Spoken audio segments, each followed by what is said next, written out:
आज मैं आपको बताऊंगा इंडिया में हिंसा के शिकार होने के 5 तरीके। सबसे पहला है look different, I mean literally look different. जैसे बेचारे एंगल चेकमा ने किया। त्रिपुरा से आए एंगल चेकमा देहरादून में पढ़ाई कर रहे थे। एक रोज़ वो सब्जी लेने गए और किसी ने उन्हें चिंकी चाइनीज़ मोमोज जैसे अपशब्द बुलाए। बहस करने पर उनकी चाकू मारकर हत्या कर दी गई। माइंड यू, एंगल चेकमा के पिता बीएसएफ में रहकर इस देश की सेवा कर रहे थे। दूसरा तरीका है by being born in minority religion, जैसा कि इस साल क्रिश्चियंस ने किया। 25 दिसंबर को जब वो क्रिसमस सेलिब्रेट कर रहे थे तो कुछ रिलीजियस फैनेटिक्स ने एक तो उनके सेलिब्रेशन को रोका, साथ ही साथ उनके रिलीजन का भी अपमान किया।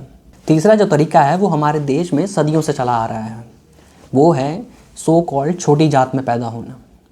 तमिलनाडु का एक शेड्यूल कास्ट का युवक एक महंगी बाइक चला रहा था।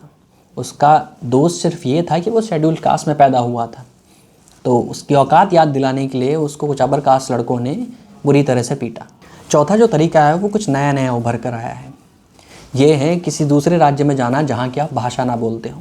अब चाहे वो कर्नाटका हो, पंजाब हो या उत्तर प्रदेश, आपको सिर्फ वहाँ की लैंग्वेज नहीं बोलनी है। सबसे आसान और जो सबसे वाइड स्प्रेड तरीका है वो है नॉर्थ इंडिया का रेजिडेंट होकर। यहाँ पर आपको धीरे धीरे गंदी हवा, गंदा पानी और पॉलिटिकल निगलेक्ट के थ्रू हिंसा का सामना करना पड़ता है। और जिस हिसाब से ये तरीके बढ़ रहे हैं, कब ये 5 से 50 के 5 लाख हो जाएं आपको पता भी नहीं चलेगा।